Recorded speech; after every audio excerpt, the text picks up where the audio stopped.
Nigeria's Debt Management Office is expected to roll out over 154 billion naira at today's Treasury Bills Auction. Traders at Access Bank say they expect strong demand for the maturities on offer. Gbenga Sonaike, team member, Treasury at Access Bank, joins me to discuss the details. Gbenga, thank you for taking the time out to join us. Let's get right into it. Hello, good morning. You're expecting strong demand for maturities on today's offer. Give us a better insight into that. Oh, definitely. This is basically spurred by the liquidity levels of the system. We saw the OMO maturity hit the system, a Tuesday OMO maturity of over 300 billion, taking money market liquidity to over 700 billion. So that liquidity had to find its level, has to find somewhere to go. So the next best place is the NTB auction. So we expect demand on that, significant demand on that side. Used to pretty much close below where it closed at the last auction. So, given the level of demand and given the lack of alternatives. Now, I'd like us to just talk a bit on the fiscal side of things now. We'll come back to the market. I know that over time, and these are events we've been following, the government, we've seen rates plummet at the Treasury bills market. And of course, wide implication for the government is a lower debt service profile. But it looks like, with what's happened recently, our debt levels, the COVID-19, the fallout of COVID-19, and now what we're seeing across the country. I'm just wondering implications for debt service to revenue for the fiscal authorities. What are your thoughts? Debt level would continue to rise, given the swings in oil prices, which is our significant source of revenue as a country.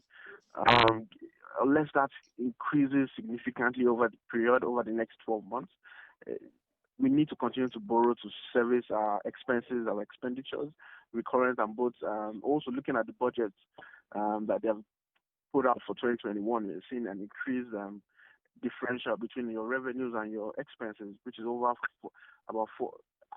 4 trillion currently, and which we know that they need to be able to service. We need to be able to get the economy running. GDP is projected to be significantly lower than where it closed at the last time as well. So really, there's no alternatives. The debt to revenue ratio will continue to rise, but as a country, there's, how do I put it? We're at a crossroads. We need to significantly improve our revenues. There's no other options. There's no alternative to that. You can't not say you won't spend as a country. You can't not say you won't pay salaries. You can't not say you won't invest in the economy. You won't do expenditures. You won't do your rail lines. You won't bolster the economy. You won't provide funding. Really, just the only option is to improve and diversify our revenue base as a country.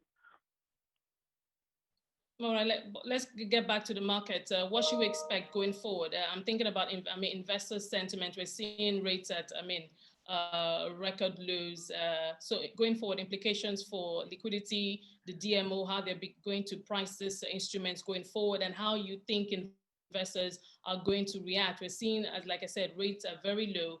I've had discussions in the past with analysts in terms of how low, what level investors, or if there will come a time when investors will say, you know what, this is a bottom, we can't go any lower. But if you look at the market, especially for pension funds, there's actually nowhere else to go. So how do you see this all playing out? Last 3 months, when we were around in the bond market, when yields are around 8% level, we thought that was a new low. We're currently around 7% levels. We saw a bit of retracement in the last week. We saw the long-term bonds go below 7% at 6.8, 6.75 level. But we trace back to our 7% level, so we're seeing a bit of resistance at those levels. For me personally, I think we've hit very good lows. I don't see any much significant downward spiral in yields anymore. I don't know T-bills. I'm not sure T-bills, except T-bills are going to go to negative interest rates, which will be interesting to see. We have T-bills at sub 0.8% level, so I think there's also as low as that can go. On the bond side, by January, we're going to see the DMO look to raise significantly more money, given their new outlook and new budget for next year. So there'll be a lot more supply into the system. So we should see a bit more retracement towards the end of the year and January. But for now, I think the demand will still roll today.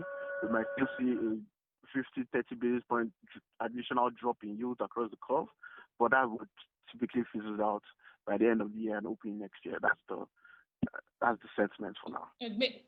All right, Gbenga, last question. We have about 1 minute left. Outlook for the naira. We're seeing some stability at the INE window. CBN has been pumping money into the system, but what is your outlook for the trading band or range for the naira going forward? In terms of outlook for the naira, we understand that it's a lot more managed by the CBN. They've been able to put their foot down, put their pin down where they expect interest rates to close. So, to be honest, we don't see any significant change from these levels. We see the NAF INE closing about 386 figure. Yesterday, NAFEX about 385. So plus or minus 2%.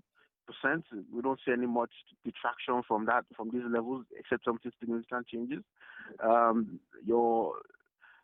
don't see, to be honest, we don't see any much traction. There has to be a new information entering the market. CBN has been able to just keep levels keep the FX rate around these levels. We're seeing forward NDF contracts mature. Those contracts will continue to look for how to buy their dollars. CBN is trying to fund these transactions as well. Also, the DMO auction trying to appeal to foreign investors to continue to leave their dollars in the country. So I think the CBN has it well in hand for now, and we would say well that takes us to ending the year and opening next year. But for now, I think the CBN has it.